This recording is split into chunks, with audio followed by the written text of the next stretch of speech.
Nós estamos num momento em que o modelo civilizatório, os seus princípios, os seus fundamentos são insustentáveis com o desenvolvimento acontecido na tecnologia.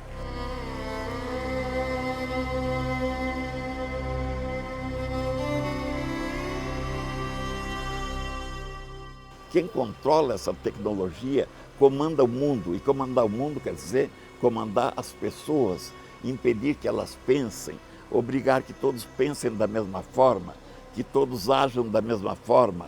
E quando essas formas de pensar são contraditórias, são diferentes, elas entram em conflito, e o conflito traz esse conflito entre as nações, entre as pessoas, traz conflitos cuja dimensão é inimaginável.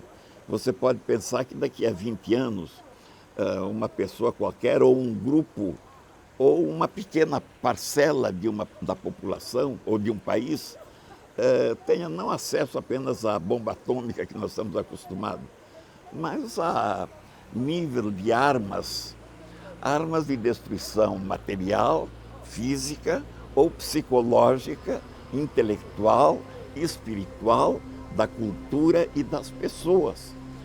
Este é o grande problema que nos ameaça. Isto que pode nos levar realmente a uma grande ruptura, e uma ruptura civilizatória que nesse momento poderá ser, por causa da força da tecnologia, instantânea e global.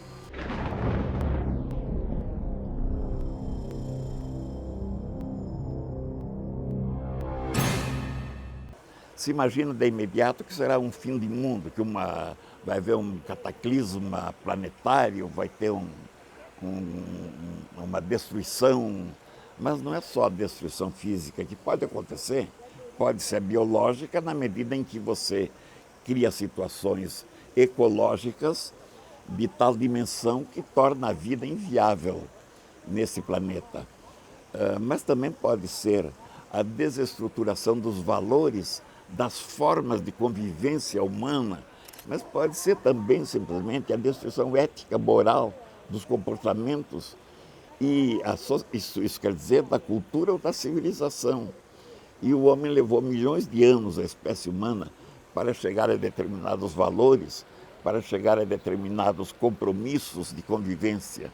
Isso tudo pode ser destruído, e pode ser destruído pelos meios de comunicação, pode ser destruído nas universidades, nas igrejas, na economia. Quer dizer, então, não faltam formas de ruptura. E o que me parece é que, se não formos capazes de reverter este processo, essas formas poderão vir todas no mesmo tempo, no mesmo momento e globalmente.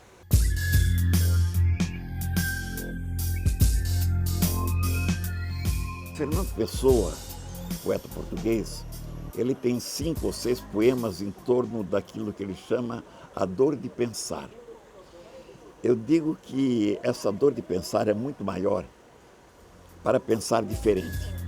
É evidente que as leis econômicas, depois da globalização, depois de todos os avanços a que me referia da ciência e da tecnologia, não podem mais continuar sendo as mesmas depois de tudo que aconteceu no mundo.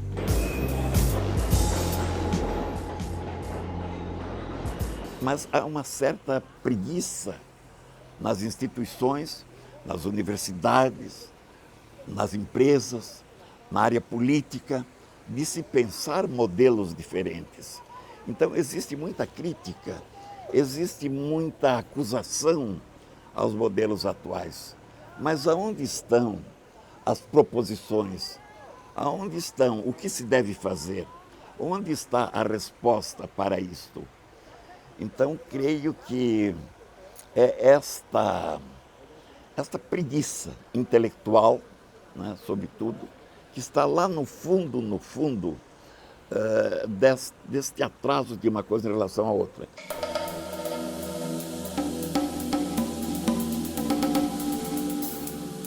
Eu não acho que seja difícil para o ser humano. Ele tem que se libertar dessa preguiça intelectual a que eu me referia anteriormente, de repetir modelos. modelos físicos, modelos psicológicos, modelos intelectuais. Se ele abrir bem os olhos, ele poderia encontrar caminhos, sim, porque os caminhos existem, eles estão ali. E se a competência humana conseguiu desenvolver, criar um mundo pós-tecnológico, um mundo virtualizado, um mundo que está se liberando daquilo que Kant chamava de formas fundamentais do conhecimento humano, o tempo e o espaço, porque ele está presente em toda parte, instantaneamente, no universo, enfim. Essa capacidade que o homem teve de criar este mundo, nós não podemos negar que ele tenha a mesma capacidade para criar uma sociedade humanizada. O livro surge do seguinte: chegamos realmente num impasse que envolve uma imensa desritmia, um imenso descompasso entre o nível a que chegou a ciência e a tecnologia, instrumentalizada em todas as áreas, na medicina, no transporte, nos armamentos, em todas as áreas e como nós estamos continuando a ensinar, a viver e a praticar aquilo que se desenvolveu e se praticou antes dessa transformação científica e tecnológica.